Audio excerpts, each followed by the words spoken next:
Hello there, I'm Scotty. You're not. Welcome back to Halloween Horror Month. I'm going to do the collector movies. So I reviewed this one a couple years back, 3 years back, for Tubi Horror Weekend 3.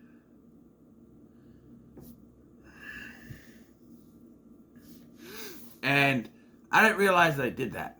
I'm like, I'm going through Tubi and stuff to try to find other stuff to add to this because, like I said, I've changed the schedule. I don't know, about 4 or 5 times now, and it's now finalized. I'm not changing it anymore. All the certain movies I want to put. No, this is it. Okay, done. Done changing it. I saw they were on. I saw this was on Tubi, and I went, oh, because I have the second one. I have the collection on my Xbox, movies and TV. So, because once upon a times ago, I watched this on Amazon Prime. Yes, before I had the channel, and I'm like, oh, I want to watch the sequel now, and I found it. I was able to buy it, purchase it on Xbox, movies and TV. This wet spot from the pickle juice earlier. Door shut. Right. Okay. I'm gonna throw it in there in the dirty pile, but so I purchased the collection. It's been on my Xbox since. So, I saw it was on there. I'm like, hey, those movies, I should review them. And then I looked it up. I'm like, wait, did I do the first one? And I did. About 3 years ago or so. For Tubi Horror Weekend 3. So this is a revisited review. And how many revisited reviews have I done so far?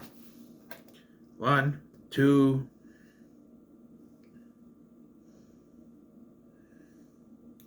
This is the third one, but there's going to be 1, 2, 3 more. So altogether, there's going to be 5 revisited reviews just in this, because I'm doing Friday the 13th Part 3, which would have already gone up by this point. And if everything worked out, I had a special guest for that video. If everything worked out, because I'm recording this before we record that. And also possibly a special guest in Halloween 3. But Halloween 3 Revisited Review. But we have not recorded that yet. So do not,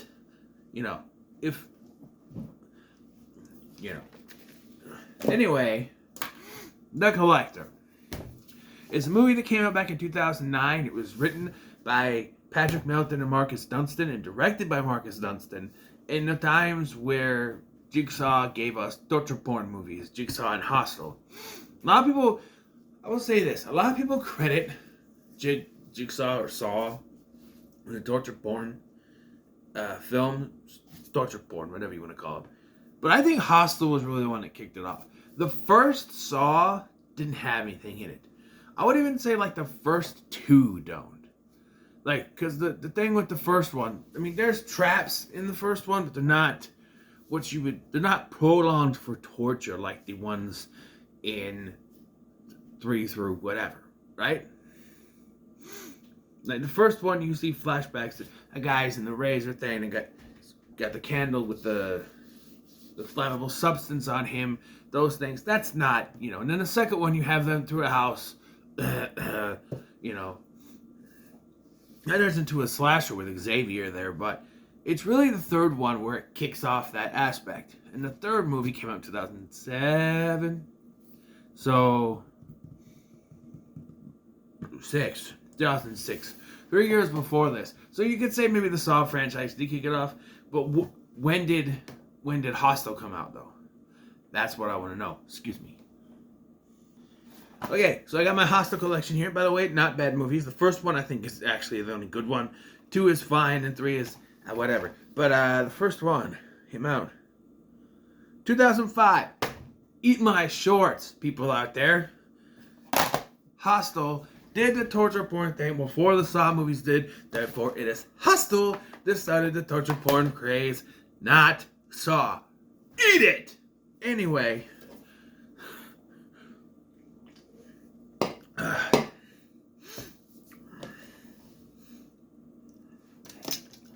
And I get an itchy back. Hold on. Yes, let me think tongues to scratching my back. It's my back scratcher, that's all I have. Jesus. There you go. So, the, give me a second here. So, the collector tells the story of Arkin, played by Josh Stewart, who is a handyman by day, thief by night. He's casing this house because he's going after this gem that's because it's a jeweler's house, and he needs it to pay off the debts that his wife has with this guy who is Uriah from Supernatural. But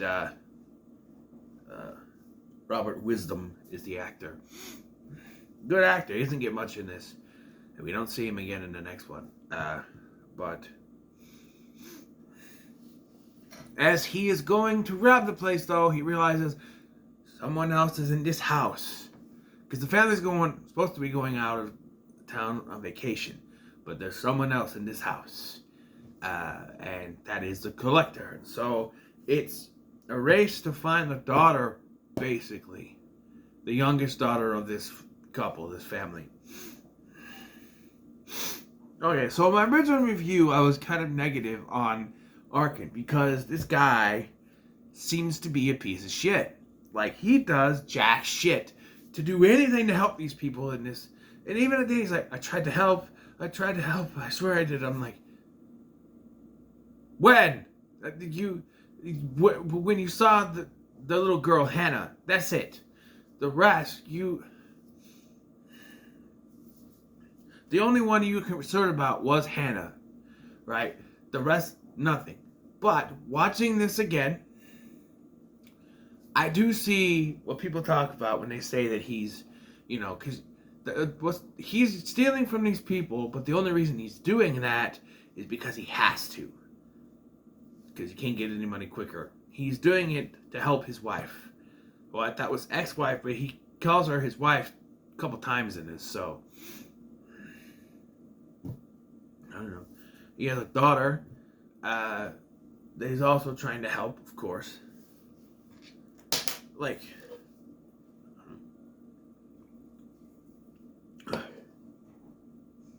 door open out there. We start the movie actually with a pretty good opening scene.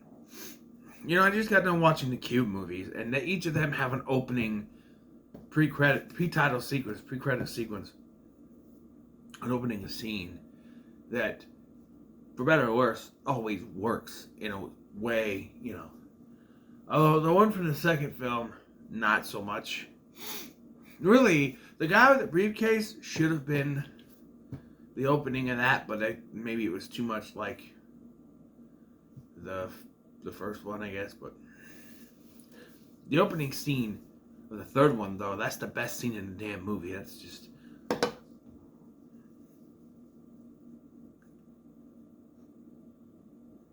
water.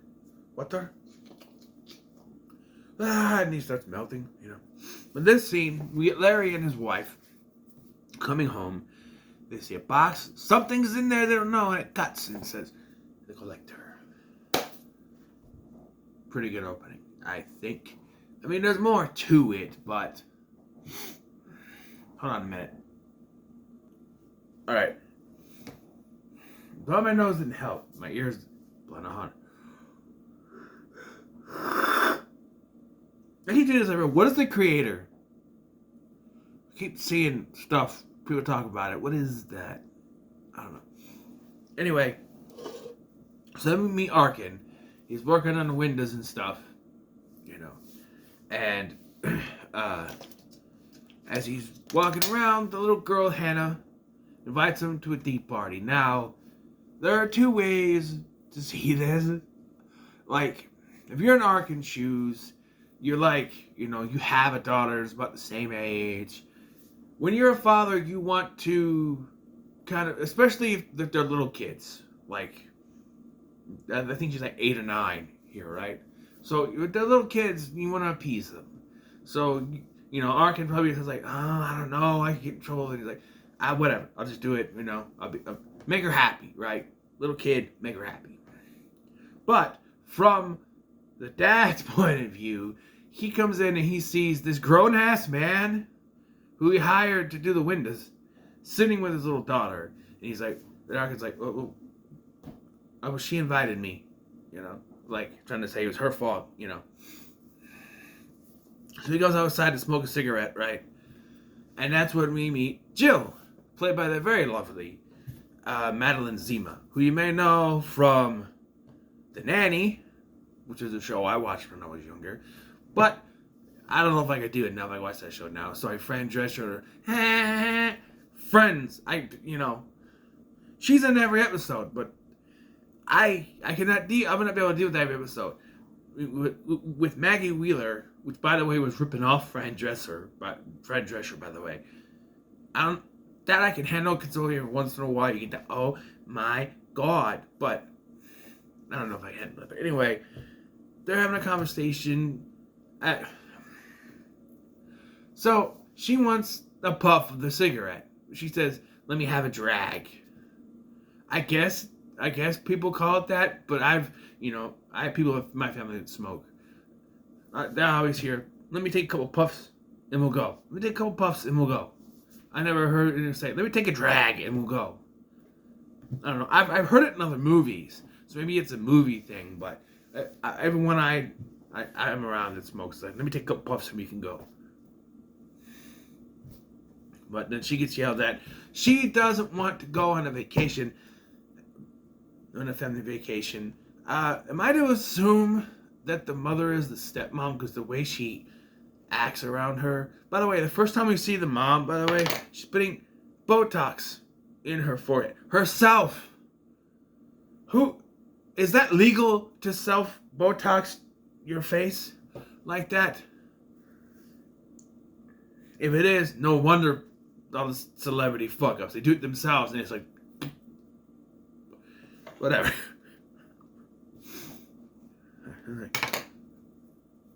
There's a Botox. Look at me! I'm so young. I can't smile for shit. But look at me. That's Botox for you. She does it here though. So I don't know. What does it do injecting it here? What? I don't know. But he's outside. By the way, he's working on his house and he's smoking here too. Like, you buy the windows. I understand the windows are closed, but what if it goes in the house? But he does use it to get rid of some waspices. And then he tells the exterminator, this is a very important scene right here. He tells the exterminator, "Hey, there's a wasp nest over there." And the exterminator goes, "You got it, dude," basically. And so then we go to visit his wife and kid at the bowling alley, where it gets a little creepy. I won't lie, this scene, he's a little sus, to quote Among Us. He's a little sus. Arkin shows up, he's like this with his daughters right there. He's like, "Hey, I got someone that wants to meet you." And he looks down. He goes, "But you gotta close your eyes." I'm like, if someone just happened to walk by and see this, overhear this, I'd be like, excuse me, who wrote that and thought that it would be appropriate for a father to talk to his daughter like that? It's a creepy. I don't know. It's just the way it sounds. You can't unhear that. It's like, "I got someone who wants to meet you, but you have to close your eyes first." I'm like, okay. But it's a teddy bear, of course, which means he got paid, even got paid extra by this guy, and he bought a teddy bear. Instead of helping to pay off your wife's debts, get your daughter a teddy bear. I mean, your children should come first, but not in this case. But his wife gets on him about it. He goes, Don't worry. I got it. So he sneaks into this house, the Chase house, which is the same house used. It's filmed in Louisiana. It was used for the Texas Chainsaw 3D. remake with Alessandra Daddario playing a 20-year-old, 40-year-old. I don't know. Playing a 23, 25-year-old, 30-year-old, 40-year-old, whatever. But the same house. It's shot differently. It's raining and stuff. So he breaks in, and 10 times stealiness. He can't get into the... He hears a noise. He can't get into the thing. The safe. So he goes downstairs, and all of a sudden there's a bunch of traps and shit set up. When the hell did this guy, this collector, when the hell was he able to settle this up? Because when Arkin got in, there was no one else there. But also, he finds the husband. Well, he finds Larry first. No, that's later. He finds the husband, and the husband says his wife's in the other room, whatever. Like, this guy, it takes a little time to get to this part, though, because he's looking around. He's finding all the traps, which we will see work gloriously later. Like, he sees the scissors that have the line on it. He sees the fish wire, or whatever it is, the razor wire that kind of cuts. You can't really see until the light hits it just right. You know? Like, there's to show this wire. You can't see it at first, and then a light comes by and hits it, and you see, oh, and he's backing up to it. He turns around and gets it right there, you know. He tries to put his hand through the window, and he gets the blade. That's what I'm saying. This is where the torture porn stuff comes in here. It's more. He heads down to the basement. He finds the father. He says, where's your wife? My wife's in there. What about Jill? Jill wasn't home. And Hannah? I don't know. She ran off. Maybe she took off. I don't know. So trying to find Hannah is the whole thing of this movie. But this guy's strapped to a chair. You know, he's been through some shit. And then he finds the wife. The wife's in a tub with duct tape on her over her eyes, but it's got a couple of nails in there, right? So he undoes a gag and everything, and he goes, okay, what you need you to do? I need you to scream so I can get up there and find Hannah. Now, something that both of these people do not do is ask, Arkin, where are you here? What the fuck are you doing here? You know, it is only Jill later that asked why he's there.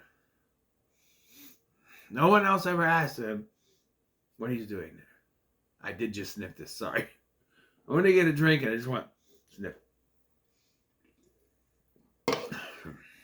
But he uses the scream to go upstairs and try to find Hannah.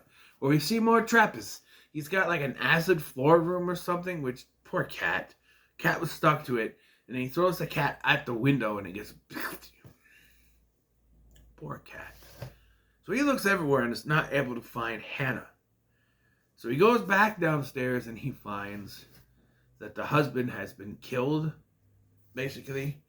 So, of course, he takes the duct tape thing off of the wife's face. Says, okay, you gotta look at me. Don't look anywhere else. Look at me. I'm gonna get out of here. This is the first thing I'm actually trying to help, but he took the duct tape off her face. Why didn't you wait? If you knew that her seeing her husband was gonna make her scream, her dead husband was gonna make her scream, why didn't you wait? Now, of course she sees it, she freaks out, and Arkin has to run off. Hey, like, shut the fuck up. Why can't you just go? Why don't you just come with me? Why don't you just come with me? You know? He's frustrated. And then we have the best scene in the movie. Can you guess why? Jill and her boyfriend come back, and at this point the collector has seen this, and he lets them in the house. And they start going at it, start making out. This guy's so horny he wants to do it on the porch. She's like, no, I'm not going to do it out here. It's raining, isn't it? I don't know, but they get in the house. So she's under the assumption her entire family is gone. Right, on a vacation. So they go in. And they're going to do it right there in the kitchen counter, apparently. Or table thing, whatever. He lays her down. They do that thing in movies where they just pull on the shirt.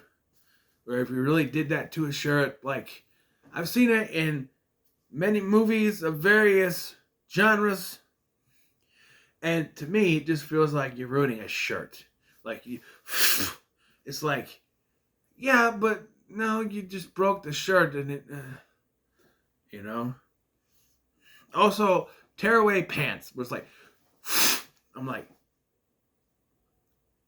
okay, but when you leave, what are you gonna wear? You know, it's, I don't know, it's her house, but still. And you get to see the titties. And they are. Robert Roop, would you take this? Glorious! She's a gorgeous woman, you know. And hey, she's 2 years older than me, which means she was 24 here. Because I was 22. Either 23 or 24, and I was either 21 or 22.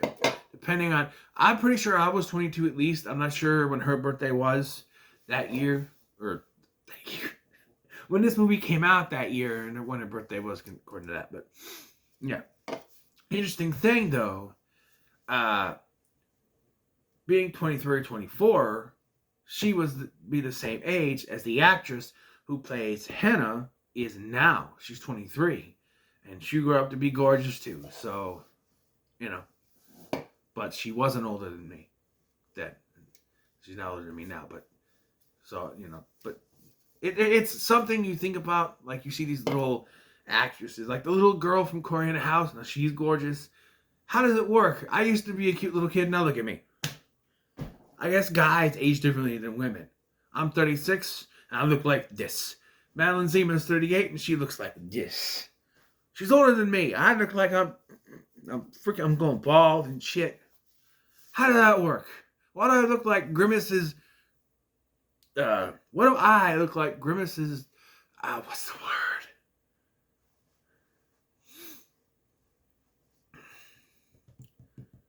I forget what I have no big mind. Provided she's a albino. What do I look like?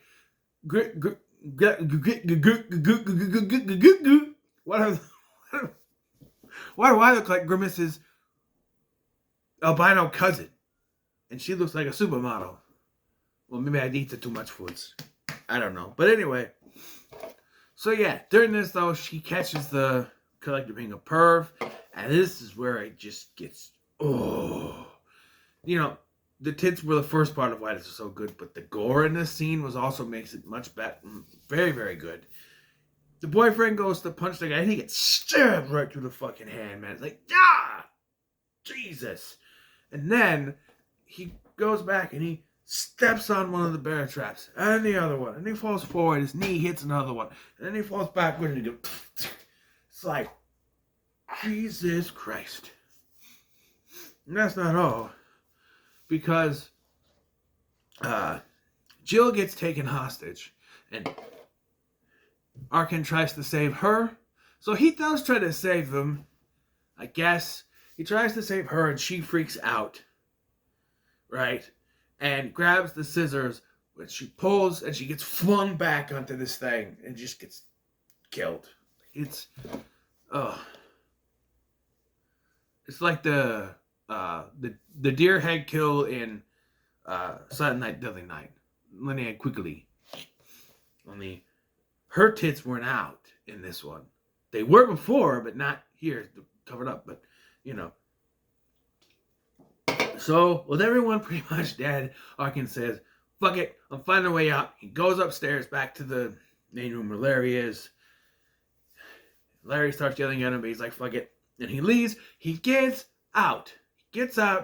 He's scot-free, and then he hears on a window, turns around, and there is Hannah. Interesting thing about this scene, though, they actually filmed an alternate version where he turns around, sees her, and just goes. And walks off. And I'm like, why did they film that? What film was used? Why? You knew that was never going to make the movie. It makes no sense. It would also make no sense for his character, since the whole reason why he's trying to rescue is because he also has a daughter that age, right? So, yeah. No, he does go back in. He does find her. He asks, where the hell were you at? And he's like, I was hiding underneath the bed. Not her bed, because that's the room with the thing. Well, they set up a trap to electrocute the Collector, but of course, it was not over yet. So, he throws Larry's body and steps on him. First of all, if you are wearing rubber-soled shoes, you would not get electrocuted in water. Like, here. My shoes, rubber sole. If you are having the shoes on and you stepped in water that's electrified, it would not electrocute you unless you touched it with your skin. This is rubber soled, so you cannot get electrocuted for rubber soles. Rubber.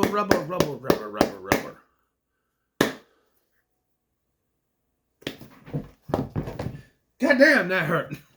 Goddamn, that hit me harder than I thought. Son of a bitch. Anyway, so eventually the cops show up, which allows them to escape somewhat. I mean, he kills the cops, but eventually they get out after Arkin gets captured. Arkin gets captured, and he's gonna do the rats in a metal bucket thing from Too Fast, Too Furious, because he's been watching it on cable the night before, right? And he uses cockroaches, though. And this is what me... cockroaches. No, cockroaches. No. Hate bugs. But luckily the cops show up. Of course, the cops are attacked by the dog that was around there. But they're eventually able to escape. Arkin realizes that he's going to blow up the house, so he has to tell us an ADR twice. So they get out of there. Eventually it does blow, but after, because Jill made a 911 call, and so the cops have shown up, and then now everyone else shows up later. And it makes it look like the Collector was going to get Hannah, but it's actually a paramedic. And then Arkin is loaded up onto the stretcher and put in the ambulance, and he still has that gem, because what I forgot to say was the dad said, hey, go get my gun, it's in the safe. This is the combination. So he goes in there, he gets the gun, but also what he came for, right? And it is kind of smart in the situation. Like, if he gets away, he can just say, oh, well, that guy that killed your family, he took it. Now, if he killed the guy with me, if he got out, the place blew up, they could just say that the guy took it. That I left the safe open when the guy gave me the combination to the safe. I left it open when I got the gun. They do an inventory of the house. Although the house would be blown up, so I don't know, even if they would notice.